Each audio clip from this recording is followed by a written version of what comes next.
Heya, this is Penny on 15 Minutes of Fame, and our show today is about a controversial moment when a celebrity rapper complimented a former president's appearance while connected to a story involving a conservative activist's late wife. Okay, so Nicki Minaj just speedran the weirdest political transformation since... Actually, no, this might be unprecedented. And the best part? Half the internet is losing their minds over stuff that literally never even happened. You know what's wild? Not the real story. The real story is bonkers enough. But everyone's too busy sharing fake drama to notice the actual nightmare unfolding. So here's what actually went down. You ready for this? Right before the holidays, Minaj shows up at Turning Point USA's America Fest in Phoenix, holding hands with Kirk, Charlie Kirk's widow. Yeah, that Charlie Kirk. The guy who founded Turning Point when he was 18, became famous for yelling at college students, and then got shot at one of his own events back in September. He was 31. His widow, who's got 2 little kids and just became CEO of the organization, is trying to hold together his legacy while processing trauma that would break most people. And Nicki's on stage with her, calling Trump handsome and dashing, saying he's giving people hope to beat the bad guys. Real subtle metaphor work there. She's drawing these parallels because they're both from Queens, which, sure, that's definitely the most relevant connection to make at this particular moment. Then comes the part where my jaw actually hit the floor.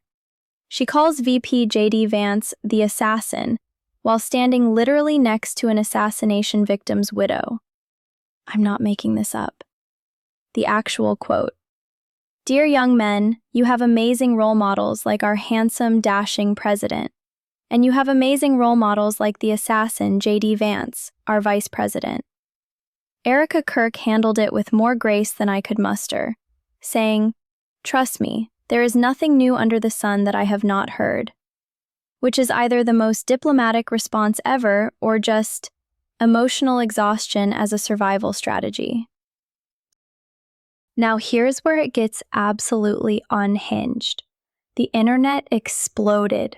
Shocking, I know, but not with actual criticism of what happened, with completely made-up nonsense.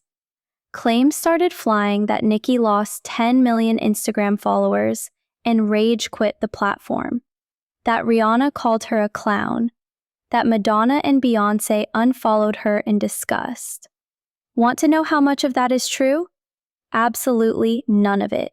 Zero. According to Social Blade, Nicki's Instagram has been deactivated since October, not December, October, 2 months before this conference even happened. Haha, so all these narratives about celebrities dramatically unfollowing her or millions of people abandoning her account? Literally impossible. You can't unfollow a deactivated account. You can't lose followers when your account doesn't exist. But facts are boring when you can have viral drama, right? These false claims spread everywhere, got shared thousands of times, picked up by outlets. It's like watching misinformation speedrun its way into accepted reality. You call it manipulation. I call it being wrong faster. The actual story is way more interesting though, because Nicki's political evolution is genuinely wild if you've been paying attention. Back in 2018, she was condemning Trump's family separation policy. She shared her story of coming to the US at age 5, calling herself an illegal immigrant. She had that lyric, "Island girl, Donald Trump want me go home," that everyone understood as criticism.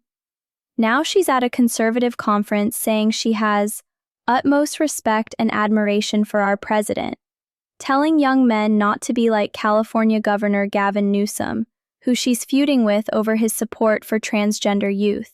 She posted, "Imagine being the guy running on wanting to see trans kids. Haha, not even a trans adult would run on that." She's appeared at the UN mission to talk about violence against Christians in Nigeria. She's positioning herself as this culture warrior who won't be silenced.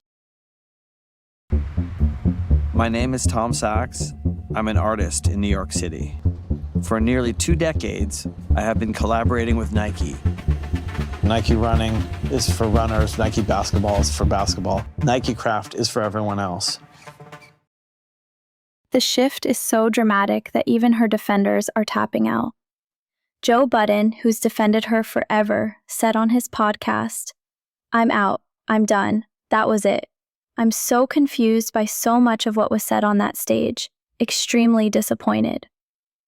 Uncle Luke straight up questioned whether she's lost her mind, pointing out that Turning Point has said everything in the world about Black people. But here's what nobody's digging into. Why now? Lizzo posted and deleted a TikTok suggesting there's money behind everything, claiming more celebrities will embrace conservative politics if they think it's more profitable and more beneficial to join that side. Which raises the uncomfortable question, is this genuine conviction, or is Nicki reading the room and seeing dollar signs? Because let's be real about the landscape. Trump's back in office. Conservative media has massive reach. There's a whole ecosystem of right-wing influencers and organizations with money to spend on cultural ambassadors. And Nicki's always been strategic about her brand, never afraid to zig when everyone else zags. The thing is, we don't actually know. There's been complete radio silence from her team, her label, her management. No clarifying statement, no interview explaining her thought process. When asked about backlash at the event, she just said, "I didn't notice," which is either the most unbothered response ever or complete denial. What is happening is total fragmentation of her base. Industry figures walking away, fans devastated, Cardi B's old tweet saying, "I will never turn Republican," getting resurfaced like it's a subtweet.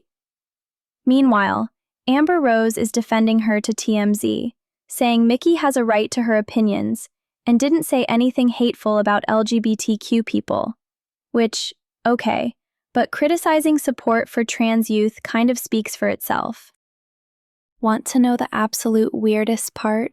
This event included a photo op inside a recreation of the booth where Charlie Kirk was killed. They literally built a replica of an assassination site for attendees to take pictures in. That's the environment Nicki chose for her big conservative coming out moment. Nothing says family values like trauma tourism, am I right? Because Turning Point USA isn't just some generic conservative student group. It's been controversial for years. And now it's led by a woman who just lost her husband to political violence, raising 2 small kids, trying to carry forward his legacy while processing grief. That's who Nicki's holding hands with on stage while calling Trump dashing. The confusion is real because Nicki's positioning doesn't fit neat categories. She's pro-Trump but advocating for Nigerian Christians, against support for trans youth but hasn't articulated broader social conservative views, talking about not being silenced, while appearing at an event for an organization many see as silencing marginalized voices. It's a collision that makes both critics and potential supporters unsure what she actually stands for. And maybe that's the point. Maybe in an era where authenticity is currency and controversy drives engagement, being politically incoherent is its own brand strategy. Keep everyone guessing, stay in headlines. Let misinformation swirl because it keeps your name trending. Building a new product? Temez Labs takes you from napkin sketch to the App Store. Trusted by Fortune 500s for quality, security, and speed. Book your free strategy session at temez.ai. But here's the thing about playing with political fire. It burns bridges. Real ones. Joe Budden isn't coming back. Uncle Luke isn't softening his stance. Fans who saw themselves in her immigrant story feel betrayed. And unlike the fake drama about Instagram followers, those consequences are actually happening. The real question isn't whether Nicki lost 10 million followers. It's whether she's calculated that the followers she gains are worth the ones she's losing. Whether conservative America embracing her is more valuable than hip-hop feeling alienated. Whether this is conviction or calculation. We won't know until she actually explains herself, if she ever does. Until then, we're left with this bizarre moment where fake outrage drowns out legitimate questions, where misinformation spreads easier than actual analysis, where a rapper who once sang about Trump wanting her gone is now calling him handsome at a memorial event for someone who was killed. It's messy, it's confusing, and honestly, that might be exactly how Nicki wants it. Relax. If the plan fails, we blame gravity. It's never not guilty. Okay, creators, that is your 15 Minutes of Fame podcast. If you like what we do here, show us some love with 5 stars and a follow. Now, go be the main character. 15 minutes of fame! 15 minutes of fame! Grep News. Thomas.